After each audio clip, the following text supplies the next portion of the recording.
Happy Thursday, everyone. I'm Karenna Porter, joined by Jack Veltri. Today, we're going to be doing a little preview of South Carolina's Week 6 opponent, Ole Miss. Yep. Karenna, I hope you're doing well, and I'm doing well myself. And yeah, like you said, we're ready to take a look into this Ole Miss Rebels team. Obviously, they're coming off a tough loss to Kentucky last week, but even despite that, this is still a very good football team, ranked number 12 in the country. So it's going to be a lot of fun breaking them down, and should be a great weekend of college football right here in Columbia. That's actually what I was going to start off with. How should the Gamecocks feel? They took a big win over Kentucky. Ole Miss just lost to Kentucky last weekend. How do you think they're feeling going into this game? Yeah, I think a lot of people are going to think, transitive property and stuff because, South Carolina beat Kentucky and then Kentucky beat Ole Miss. So by de facto, that should mean South Carolina should beat Ole Miss this weekend, right? But that's not exactly how things work. I think either way, regardless of what happened, I mean, Ole Miss could have just blown the doors off the Wildcats. I think you would have felt the same about Ole Miss. Like, yeah, we knew this was a really good team coming into the year. They got a lot of new pieces on this team from the transfer portal. They're stacked on both ends of the ball. And for South Carolina, I think you approach it the same way you have.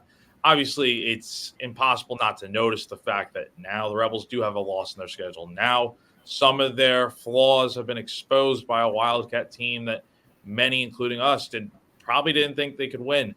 But they did, and they went to Oxford and pulled off a remarkable upset win. And so for Carolina, I think you just treat it the same as usual. There's so many storylines going into this game, but for the Gamecocks, they just got to keep the main thing. And it's as they keep saying throughout this entire season, it's a nameless, faceless opponent. You just treat them the same as you would anyone else. Yeah, absolutely. So Ole Miss is currently at 47.4 points per game. South Carolina is currently at 34.3 points per game. We think it's going to be high scoring, two high-powered offenses. I wouldn't be surprised if this game ends up being like kind of similar to the LSU game a little bit. That game ended up being 36-33 Tigers. It wouldn't shock me if this game ended up being somewhat of a shootout, somewhere in the upper 30s. I think for South Carolina, this defense can definitely keep the Rebels in check, in my opinion. And, I mean, this kind of sounds hypocrisy to an extent. But, I mean, if Kentucky's defense can keep that Rebel offense in check, you would think South Carolina could do something similar. I mean, it comes down to just creating pressure and making quarterback Jackson Dart kind of throw for his life a little bit, see some ghosts out there and stuff. And so I think that's the main thing Carolina needs to do to keep Ole Miss from scoring at a high rate. But, I mean, look, there's a reason why this offense is so good for the Rebels. They score at a very high clip, like you pointed out. But I think South Carolina has the ability to keep them in check and keep them from having that breakout game like we've seen them have against lesser opponents. The bigger question for me, though, is what's this offense going to do? Are they going to be able to match anything the Rebels do? We'll see who's playing this weekend and stuff. But I do feel like this ultimately could be one of those games that ends up being like, not going to give a score prediction, but I think both teams have the ability to definitely score in the 30s, maybe into the 40s if necessary. I think something Ole Miss has on their side is that they're on the road. They've won 4 of their last 6 road wins. Do you think that's going to contribute to morale?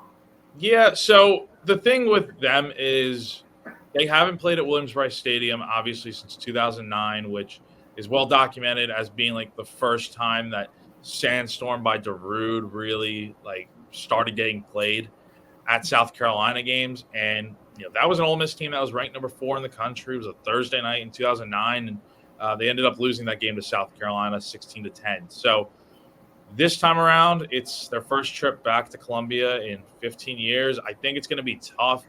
See, I mean, look, here's the way you look at it. They went to Wake Forest earlier this season and beat the brakes off of the Demon Deacons, and that environment is not going to be anywhere near what Saturday 3:30 game is going to be like in Columbia. I think it's going to be tough for them.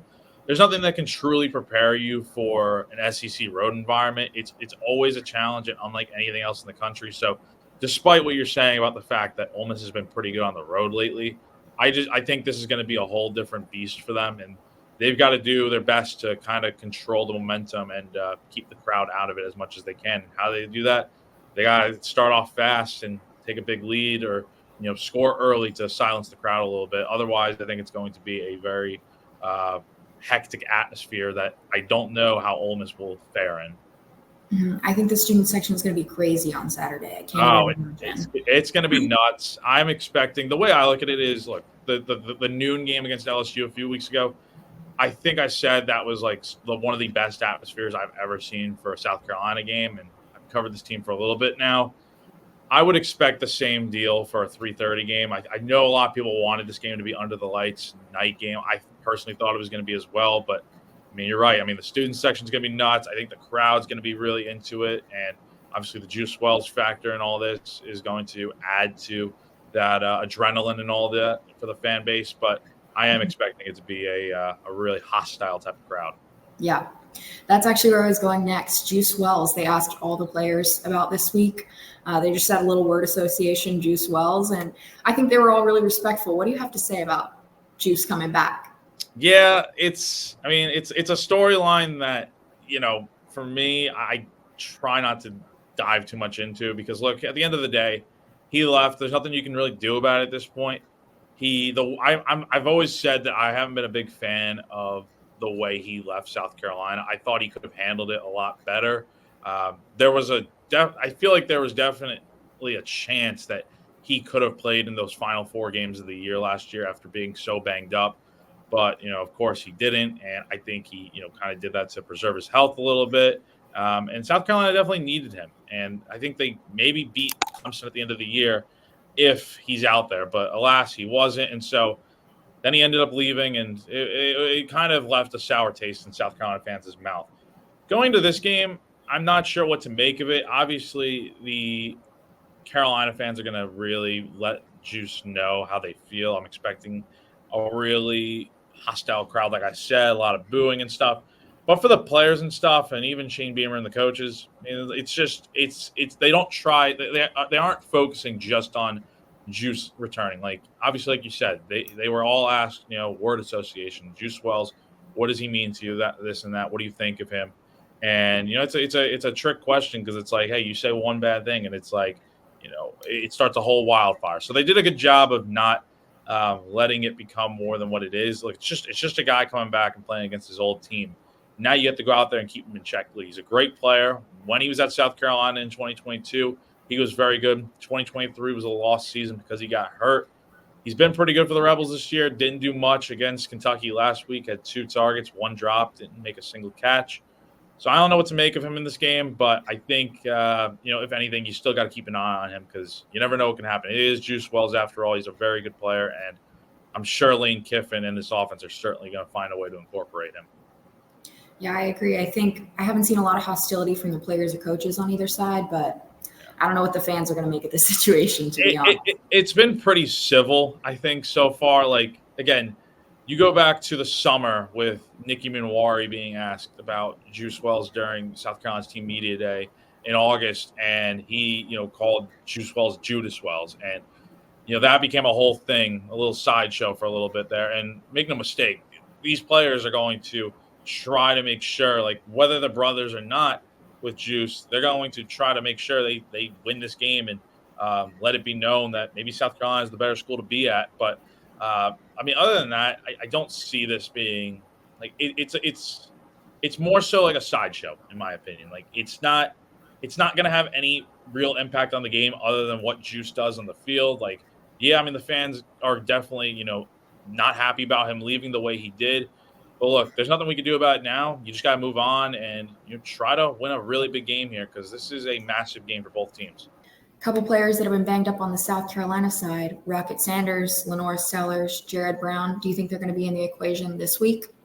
Yeah, I would say right now, look, all 3 guys are listed as questionable on the SEC availability report as of yesterday.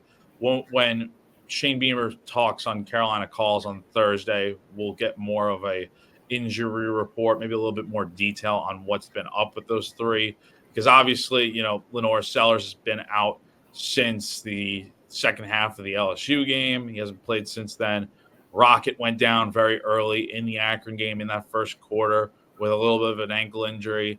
And then Jared Brown didn't play at all in the Akron game either. So they've got a little bit of an injury dilemma to 3 of their key guys. I would wager to guess, it seems like Lenoris, I would lean towards him playing more on Saturday.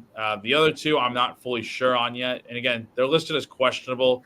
I know a lot of fans are probably going to, assume the worst and think that because they're listed as questionable, that basically means they won't play on Saturday. That's not entirely the case. Think about it this way.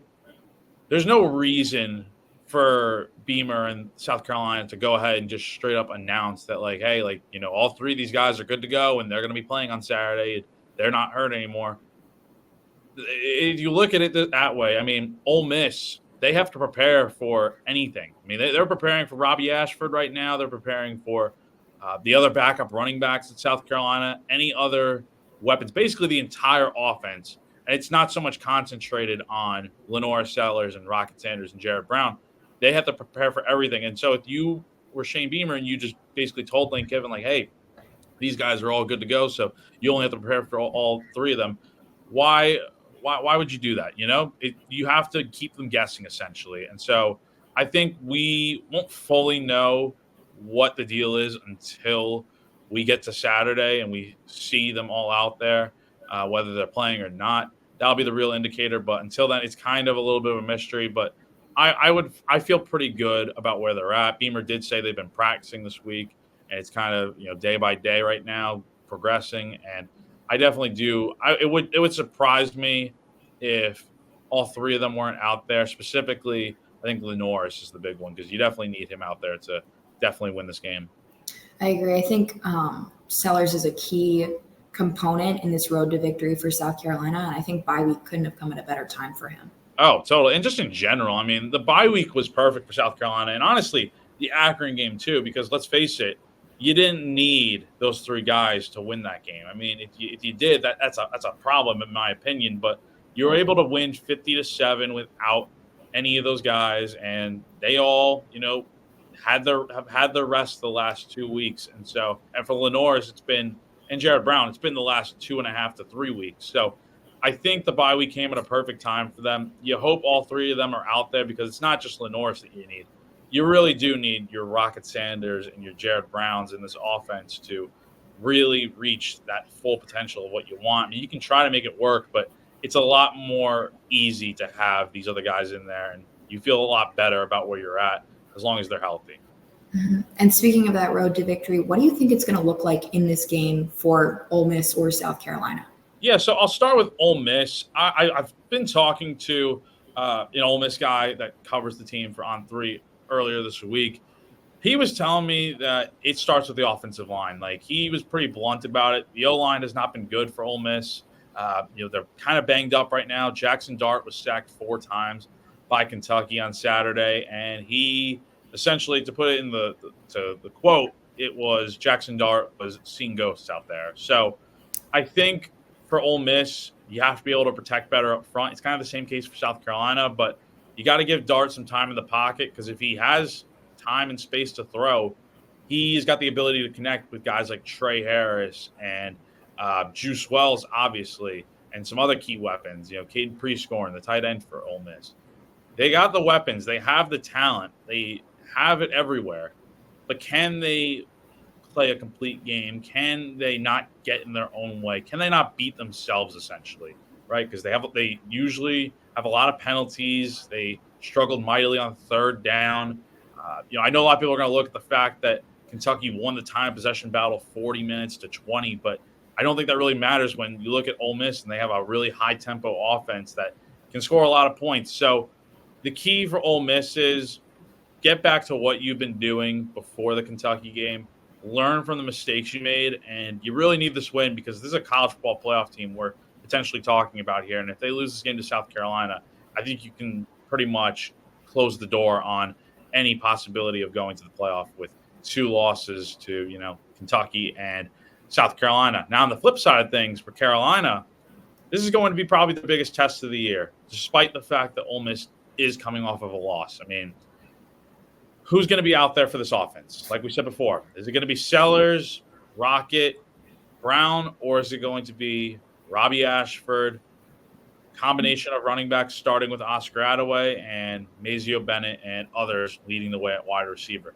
I think you feel a lot better about the first option, and still having those other guys incorporated into your offense. So it starts there and continuing kind of the trend you've been going on upwards offensively. Defensively, it all starts with creating pressure in that pocket, right? You want to make life tough on Dart, just like Kentucky did. Force him into some bad throws. The more pressure you get on him and the less time he has to throw, I think is going to be better for South Carolina. And that battle in the secondary in coverage is going to be huge because, like I said before, Trey Harris, he is a monster out there. 11 catches for 176 yards and a touchdown against Kentucky. And you really have to account for him, Juice Wells, Prescorn, guys like that, Lee, Jones, Parrish. I mean, this is a very loaded Ole Miss offense. And so if you find a way to contain Dart in any way, I think you feel pretty good about that battle out there. But it's going to be tough. It's easier said than done. I do think South Carolina can get the job done, but a lot of things have to go their way in this type of game against a very good team that is going to be coming in here playing kind of pissed off, in my opinion. All right, thanks for joining us today. South Carolina's coming off a much-needed bye. They'll be back in action this Saturday at 3:30, playing Ole Miss on ESPN. For Gamecock Central, I'm Karenna Porter. I'm Jack Veltri. Thanks for joining us today. Enjoy this weekend. Enjoy college football week 6.